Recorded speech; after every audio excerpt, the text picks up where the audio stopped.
ये कहानी मध्य प्रदेश के ग्वालियर और उत्तर प्रदेश के झांसी जिले की तहसील टहरौली के एक छोटे से गांव कुमरिया की है। ये एक ऐसी कहानी है जो खूबसूरती, प्यार, विश्वासघात और अपराध की गहराइयों को उजागर करती है।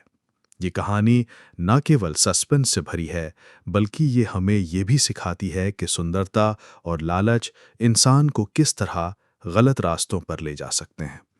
आइए इस कहानी को विस्तार से समझते हैं, जिसमें हर किरदार, हर घटना और हर मोड़ को सरल भाषा में नैतिकता के साथ प्रस्तुत किया गया है। ग्वालियर की एक व्यस्त कोर्ट में हर दिन की तरह तारीखों का सिलसिला चल रहा था। लोग अपने अपने केस की सुनवाई के लिए इंतजार कर रहे थे। इन्हीं लोगों में थी एक लड़की, जिसका नाम था पूजा। पूजा की खूबसूरती ऐसी थी कि हर कोई उसे देखकर ठिठक जाता था। उसके नैन नक्श, उसकी मुस्कान और उसका आत्मविश्वास उसे भीड़ में अलग बनाता था। हर बार जब वो कोर्ट में तारीख पर आती, लोग उसे देखकर चुपके चुपके बातें करते। लेकिन पूजा का चेहरा हमेशा शांत और गंभीर रहता, जैसे वो अपने अंदर कोई बड़ा राज छुपाए हुए थी। इसी कोर्ट में एक और शख्स आया करता था, जिसका नाम था कल्याण राजपूत। कल्याण भी कोई कम हैंडसम नहीं था। उसकी लंबी कदकाठी, आकर्षक व्यक्तित्व और बात करने का आत्मविश्वास उसे भीड़ में अलग करता था। कल्याण और पूजा की मुलाकातें कोर्ट की इन तारीखों पर बार बार होती थीं। दोनों एक दूसरे को देखते, लेकिन बातचीत की शुरुआत कभी नहीं हुई थी। एक दिन जब कोर्ट की सुनवाई खत्म हुई तो कल्याण ने हिम्मत जुटाई और पूजा से बात करने का फैसला किया। वो धीरे धीरे पूजा के पास गया और हल्की सी मुस्कान के साथ पूछा, तुम हर तारीख पर यहां आती हो? आखिर तुम्हारा केस क्या है? तुम तो बिल्कुल वैसी नहीं लगती जो कोई गलत काम कर सकती हो। पूजा ने गहरी सांस ली और शांत स्वर में जवाब दिया, मेरी शादी हुई थी। मेरे पति से कुछ विवाद हो गया था। उसने अपने ऊपर गोली चलवाई और इल्जाम मुझ पर लगा दिया। उसी केस की वजह से मुझे यहां आना पड़ता है। कल्याण को यह सुनकर बड़ा आश्चर्य हुआ। उसने कहा, तुम शादीशुदा? बिल्कुल नहीं लगता। तुम तो इतनी जवान और खूबसूरत हो। पूजा ने हल्का सा मुस्कुराते हुए पूछा, और तुम यहां क्यों आते हो? तुम तो हर तारीख पर दिखाई देते हो। कल्याण ने हंसते हुए कहा, मेरे ऊपर तो कई केस हैं। धोखाधड़ी, लूट, मारपीट, लगभग 6 मुकदमे हैं। लेकिन सच कहूं, मुझे भी किसी ने फंसाया है। मैं निर्दोष हूं। यहां कहानी का पहला सबक मिलता है। खूबसूरती और बाहरी आकर्षण इंसान के चरित्र का सही आकलन नहीं दे सकते। पूजा और कल्याण दोनों ही बाहर से निर्दोष और आकर्षक लगते थे, लेकिन उनके पीछे छुपी कहानियां कुछ और ही थीं। हमें किसी के चेहरे या बातों पर जल्दी भरोसा नहीं करना चाहिए। पूजा और कल्याण की बातचीत धीरे धीरे बढ़ने लगी। दोनों ने एक दूसरे के नंबर लिए और कोर्ट के बाहर भी बातें शुरू हो गई। उनकी मुलाकातें अब कोर्ट तक सीमित नहीं थीं। वो कॉफी शॉप में मिलते, ग्वालियर की गलियों में साथ टहलते और एक दूसरे के दुख दर्द बांटते। पूजा ने कल्याण को बताया कि उसकी शादी एक रमेश नाम के लड़के से हुई थी, जो ओरछा गांव का रहने वाला था। रमेश शुरू में अच्छा था, लेकिन जल्दी ही उसका असली चेहरा सामने आया। वो पूजा की मांगों को पूरा नहीं करता था और आए दिन मारपीट करता था। एक दिन तो हद ही हो गई, जब रमेश ने अपने ऊपर गोली चलवाई और इल्जाम पूजा पर लगा दिया। पूजा को जेल भी जाना पड़ा, लेकिन जमानत पर छूटने के बाद वो कोर्ट की तारीखों पर आने लगी। कल्याण ने भी अपनी कहानी सुनाई। वो झांसी के टहरौली तहसील के कुमरिया गांव का रहने वाला था। उसके ऊपर कई मुकदमे थे, लेकिन उसका कहना था कि ये सारे इल्जाम झूठे थे। उसने बताया कि वो एक व्यापारी था और कुछ लोग उसकी सफलता से जलते थे, इसलिए उसे फंसाया गया। धीरे धीरे उनकी दोस्ती गहरी होती गई। दोनों को लगने लगा कि वो एक दूसरे के बिना अधूरे हैं। उनकी दोस्ती जल्दी ही प्यार में बदल गई।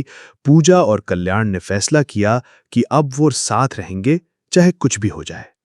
उन्होंने ग्वालियर में एक किराए का कमरा लिया और पति पत्नी की तरह रहने लगे। लेकिन ये प्यार कितना सच्चा था? क्या पूजा और कल्याण वाकई एक दूसरे के लिए बने थे, या ये सिर्फ एक अस्थायी आकर्षण था? पूजा की खूबसूरती और कल्याण का आत्मविश्वास क्या उनकी जिंदगी को खुशहाल बना पाएगा, या ये एक नई त्रासदी की शुरुआत थी? प्यार में जल्दबाजी खतरनाक हो सकती है। पूजा और कल्याण ने एक दूसरे को पूरी तरह समझे बिना ही साथ रहने का फैसला कर लिया था। हमें ये समझना चाहिए कि रिश्तों में विश्वास और समझदारी सबसे जरूरी है। बिना सोचे समझे लिए गए फैसले बाद में पछतावे का कारण बन सकते हैं। पूजा और कल्याण 6 साल तक साथ रहे। इस दौरान उन्हें कोई संतान नहीं हुई, लेकिन वो एक दूसरे के साथ खुश थे। लेकिन नियति को कुछ और ही मंजूर था। 25 मई 2019 को कल्याण का एक सड़क हादसे में निधन हो गया। पूजा के लिए ये एक बड़ा झटका था। उसका कोई सहारा नहीं बचा था।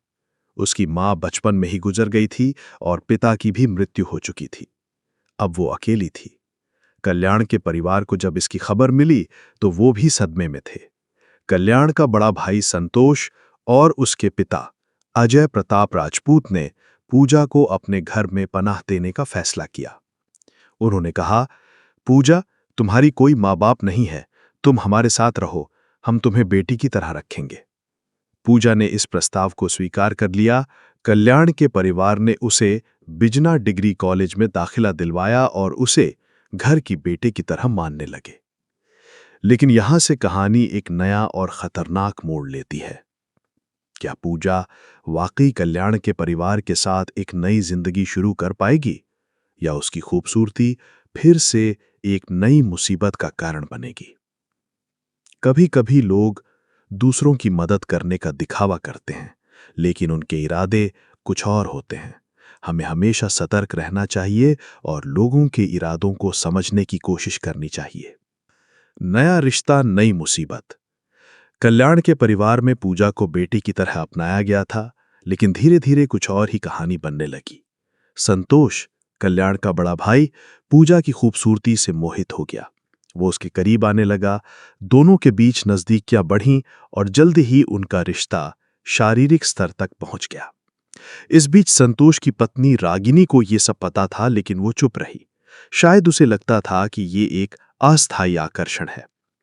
22 जून 2022 को पूजा ने एक बेटी को जन्म दिया। उसने दावा किया कि ये बेटी संतोष की थी।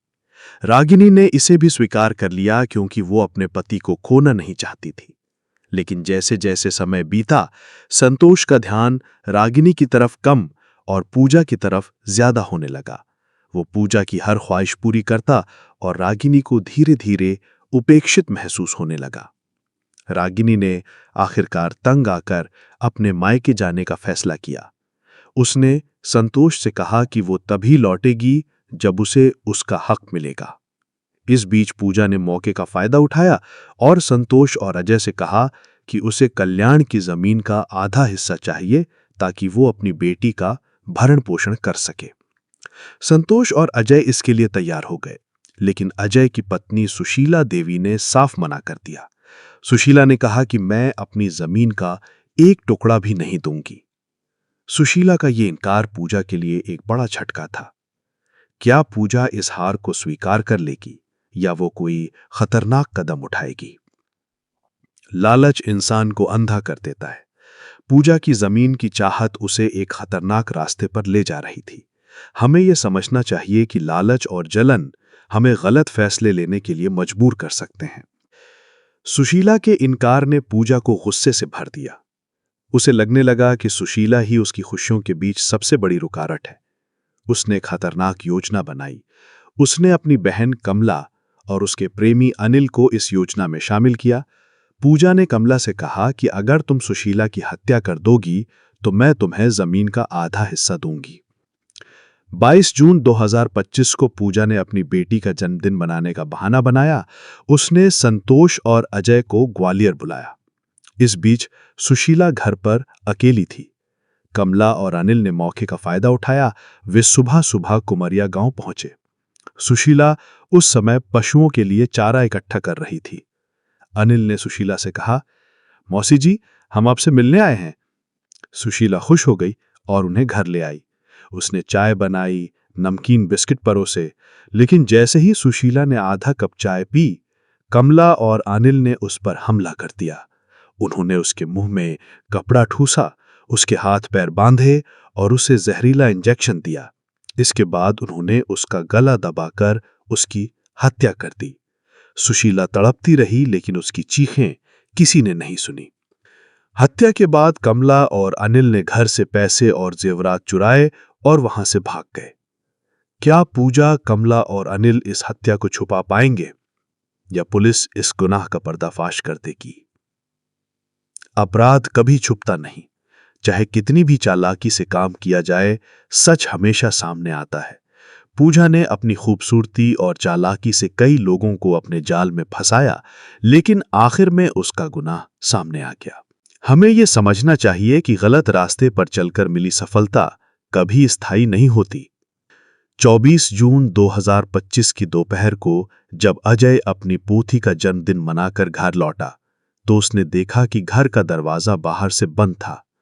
उसने सोचा कि शायद कोई मजाक है, लेकिन जब उसने दरवाजा खोला और अंदर गया तो उसे सुशीला की लाश बेड पर पड़ी मिली। उसके हाथ पैर बंधे थे और मुंह में कपड़ा ठूसा हुआ था। अजय की चीख सुनकर गांव वाले इकट्ठा हो गए। किसी ने पुलिस को फोन किया और पुलिस तुरंत मौके पर पहुंच गई। पुलिस ने देखा कि घर से पैसे और जेवरात गायब थे। 2 कप में आधी चाय, नमकीन और बिस्किट रखे हुए थे। पुलिस ने अंदाजा लगाया कि हत्यारा सुशीला का जानकार था। पुलिस ने अजय से पूछताछ शुरू की। अजय ने बताया कि वो अपनी पोती के जन्मदिन के लिए ग्वालियर गया था। घर पर सुशीला अकेली थी। जब पुलिस ने पूछा कि कौन कौन घर आ सकता था, तो अजय ने रागिनी और उसके भाई आकाश का नाम लिया। उसने बताया कि रागिनी पिछले 8 महीने से अपने मायके में थी और आकाश ने उसे धमकी दी थी। पुलिस ने रागिनी और आकाश के खिलाफ FIR दर्ज की और सुशीला की लाश को पोस्टमार्टम के लिए भेजा।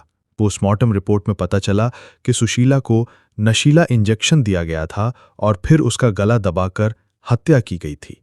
पुलिस की जांच अब रागिनी और आकाश की तरफ थी, लेकिन क्या वे वाकई हत्यारे थे या कोई और इस साजिश के पीछे था? झूठे इल्जाम किसी की जिंदगी बर्बाद कर सकते हैं। रागिनी और आकाश को बिना सबूत के शक के घेरे में लिया गया। हमें किसी पर इल्जाम लगाने से पहले पूरी सच्चाई जान लेनी चाहिए।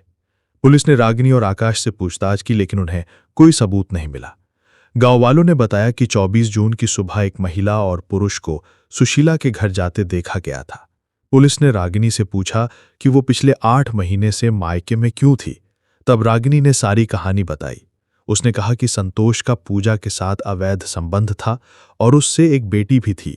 रागिनी को यह सब बर्दाश्त नहीं हुआ, इसलिए वो मायके चली गई थी। पुलिस का शक अब पूजा की तरफ गया। जब पुलिस ने पूजा से पूछताछ की तो उसने पहले इधर-उधर की बातें की, लेकिन सख्ती करने पर उसने सारा सच उगल दिया। पूजा ने बताया कि उसने अपनी बहन कमला और उसके प्रेमी अनिल के साथ मिलकर सुशीला की हत्या की साजिश रची थी। उसने कमला को जमीन का आधा हिस्सा देने का लालच दिया था। पुलिस ने कमला और अनिल को भी गिरफ्तार किया, लेकिन कमला ने एक नया दावा किया। उसने कहा कि पूजा का अजय के साथ भी अवैध संबंध था और अजय ने ही सुशीला की हत्या की साजिश रची थी। अजय ने इस इल्जाम का खंडन किया और कहा कि वो पूजा को सिर्फ बेटी की तरह मानता था। पुलिस ने अपनी जांच तेज की और आखिरकार अनिल को टहरौली के पास गुरैया गांव में एक मुठभेड़ में गिरफ्तार कर लिया। अनिल ने भी सारी साजिश कबूल कर ली।